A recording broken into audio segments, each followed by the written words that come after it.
if they write about something that I agree with. And so I put those links in, and you should look at them. Some great stuff in there. It covers everything from gun control to Monsanto and their antics and genetically modified seeds and food, and all the stuff that's going on in Europe, which I should talk about Europe. Eastern Europe is just about bankrupt. And Western Europe says, oh, we're not going to bail them out.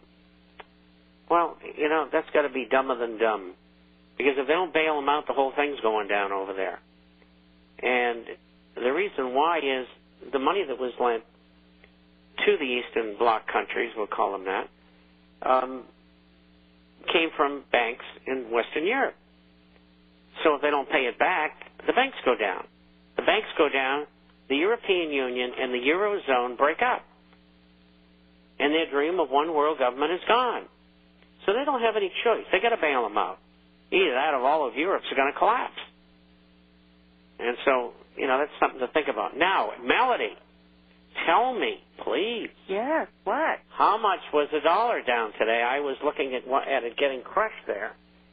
It's 87.70, down 0.74 after yesterday's decline. Well, it was 0.45 yesterday because I catch a later price than you do. So it's down over a penny in 2 sessions, which is good. It's in no one's interest to have a strong dollar. No, you know, the Americans don't want the dollar at 0.7116, which is the bottom on it. But on the other hand, they don't want it selling at 89 either. I mean, think about it this way. We got a dollar, and it's strong. And what it does is it inhibits the ability of the purveyors of goods and services in America to sell their wares in other countries. Now, everybody's being affected by a drop-off in trade. I mean, even German orders are down 35%.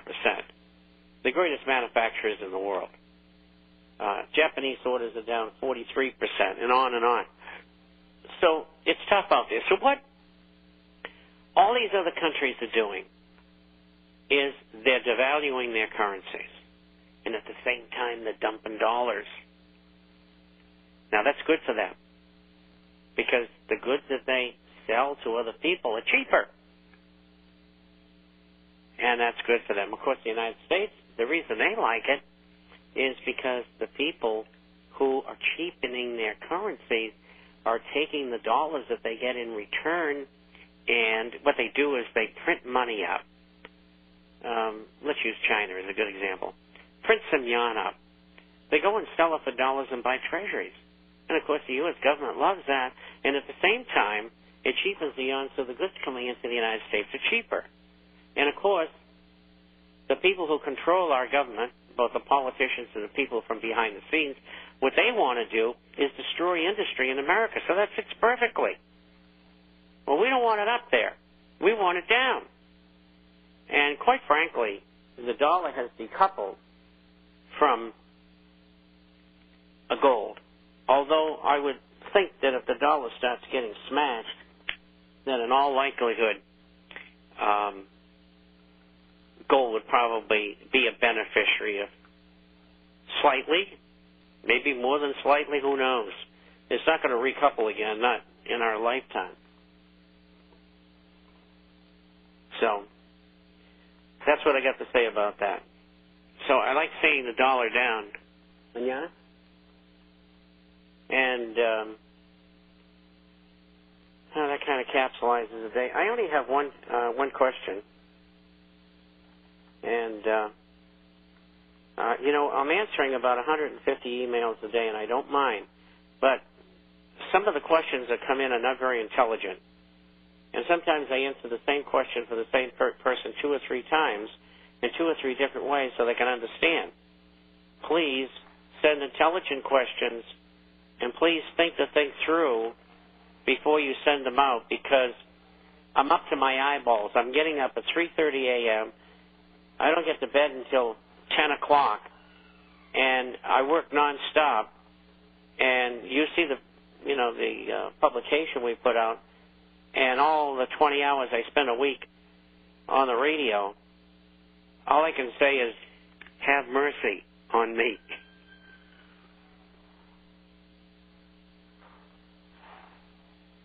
Are you there? Yes. I was just thinking along the same lines. Well, great minds, as they say.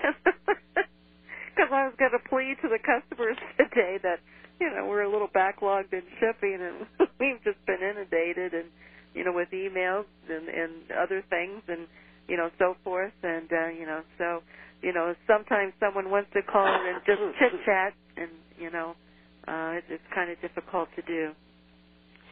Well, I have to say this, and all you listeners, you've got to listen. The shortage of coins is going to get worse.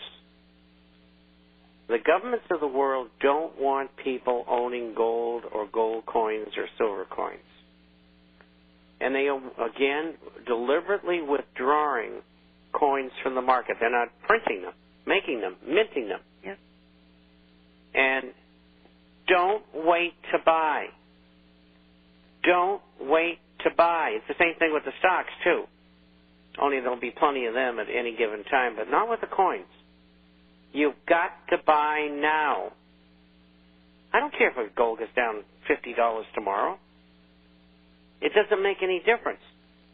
Two things make gold go up: inflation and deflation, which is a flight to quality. If gold never moves from where it's at, which is what, about a 9.10 an ounce or something like that? Yeah. If it never moves from there, and we have a deflationary depression, everything will go down between 60 and 95%, and you'll be sitting there with gold stuck at $900. Well, isn't that terrible? You've kept your wealth, and everybody else has lost it. So think of it. So stop trying to play the market and trade. Go long, stay long. Now, I think gold's going higher, and so don't you. So that means you make money on your money. Or you'll make more gold on your gold, or make money on your gold, whichever. At $2,000 an ounce, you're looking at, 2.5 times your purchasing power. And that's what this is all about. And everybody else is going to be moaning 3 or 4 or 5 years from now, all of my pension and my insurance and my retirement is all gone, and my home that used to be worth $500,000 is worth $75,000, and I owe $200,000 on it. They're all going to be in the soup, and you're not. So be grateful and use your head. I have one question today, Melody, from a subscriber who says, I love your forecaster and I love Melody. And this is from Kyle. And he listens on to a program called Discount Gold and Silver. How about that? Pretty good? Pretty good. I keep hearing that silver could go up to $200 an ounce. Could this be a better investment, particularly for smaller investors, considering the 1,000% gain compared to the 200 to 300% gain for gold expected to go from up to $2,000 to $3,000? Melody, tell them what you think. No expletives now. That's all a matter of suitability. 80% gold, 20% silver, and of course silver has always been there for the smaller investor, but you don't chase the percentage gain. You want to look to preserve your wealth. And again, you have to take a look at your own situation because everybody is different. And I've seen people who have, hundreds of thousands of dollars in silver, and that's what they want to do, but they're wrong. They should have 80% gold, 20% silver. And you don't chase those percentage gains. Silver is a highly volatile. As quick as it goes up, it goes down. And so far, gold has been outpacing silver. Silver will do very well. And once silver gets to, $40 or $50, then I'll wait and see how much higher it can go. But, let's take it a step at a time because things change. Silver is an industrial metal, and I think it will eventually obtain more of a monetary metal. But at this point in time, it's industry, and we've seen the biggest hit on silver because of that, along with the manipulation and so forth. So it depends on what's suitable for you. Robert? I agree with you completely. In fact, I